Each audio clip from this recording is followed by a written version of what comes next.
Welcome to UK Self-Reliance. This is a channel about trying to be more self-sufficient in the way we live, growing our own food and keeping our own animals. But in this video, I'm carrying on building this off-grid workshop. As you can see, the main roof poles have gone up and I'm adding more cedar to the roof structure. This ties it all together, making it much stronger and is the foundation for attaching the main roof. Each piece is split cedar. To do this, I start with one of the trunks and begin cleaving it down the full length, starting with an axe to begin the split, then continuing with wedges beaten with a splitting maul.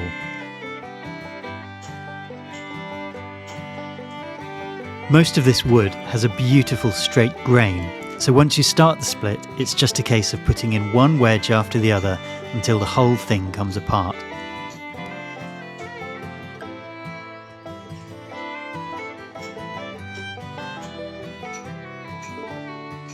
I've only got a limited amount of wood for this project, so I tried to get as many decently sized lengths as possible out of each pole. Depending on the size of the trunk, this might be between 4 and 8 pieces.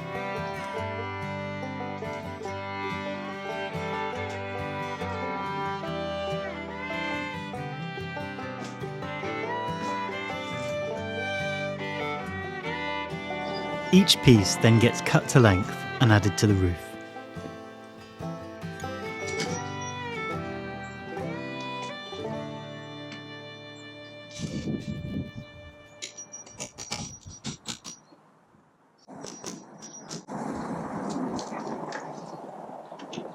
There's a lot of climbing around, but with each piece I add, I've got another place to stand.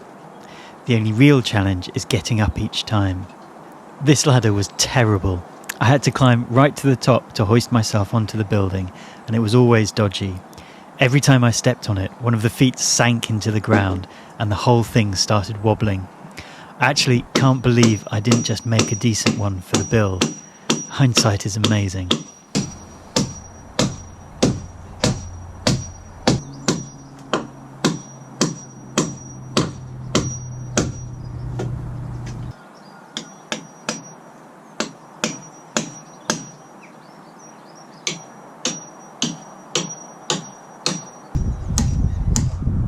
Just a little bit more splitting and a few more pieces to add, and it's pretty much done.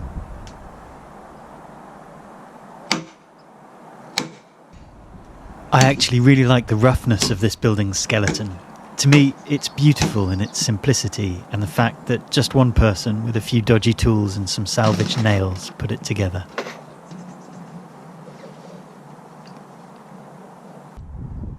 Next, I start adding wood for the roof.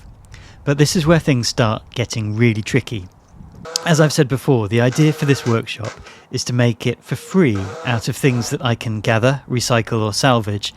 At this stage, I don't actually have much material left, so I don't really know what I'm going to make the roof out of. I've got some planks out of a skip, so I start putting those up. The plan is just to keep working with what I have and keep looking out for anything that might be useful from local building sites.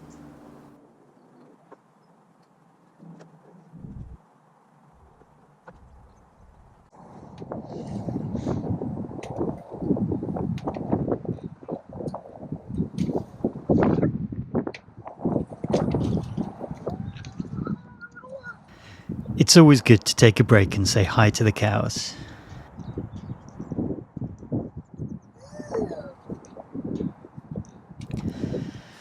I managed to collect a bunch of wood for the roof.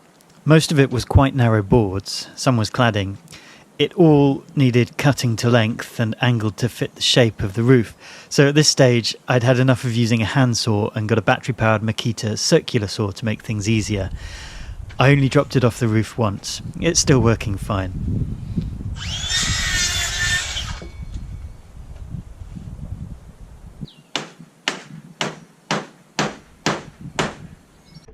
It turned out that the surface area of the roof was huge, and it was a slow process getting hold of enough wood to cover it.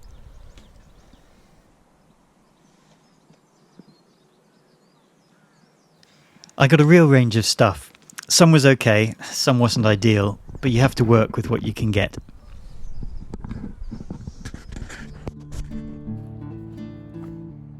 While looking for wood for the roof, someone asked me if I could come and dismantle a half-built garden office for them and take some of the materials in return. This was fantastic, as I was able to get loads of treated 2x4s and a big pile of structural screws, as well as some other useful bits and pieces. I decided to use the 2x4s to frame out the walls. As I'd managed to salvage some old windows, I decided to frame them in as well.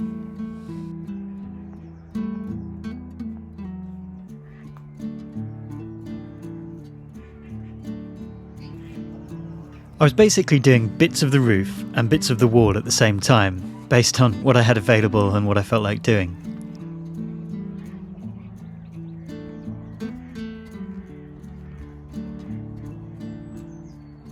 The chickens kept me company as they really enjoyed dust bathing in the half-covered building. You can just about see some newly born lambs here too. They just like chilling out where something interesting is happening.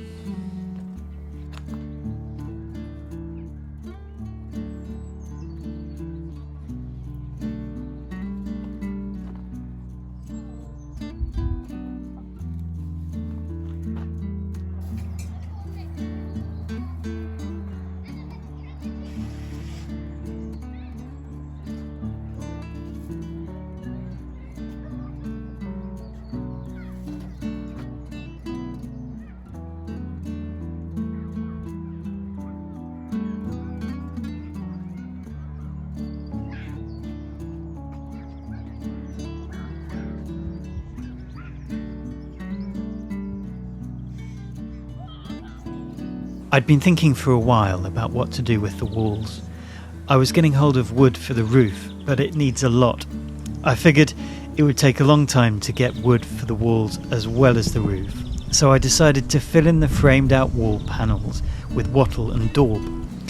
You can see here that I'd started adding willow branches that I could use to weave in thinner, flexible willow sticks. They were going to be the wattle, and I'll make the daub out of sand, mud, some cow dung and straw. It's all looking a bit weird and bodged together at this stage, but that's because it is. I wanted this to be a natural build and an organic building process, working with whatever I could get hold of and then designing the building around that. It was never going to be perfect, but that's okay.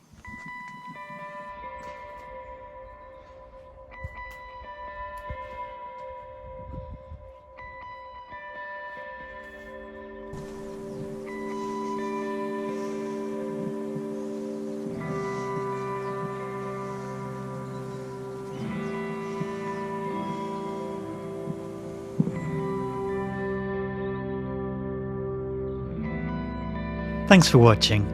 Next time we'll be doing some wattle and daubing. And remember, if you like these videos, please click like and subscribe.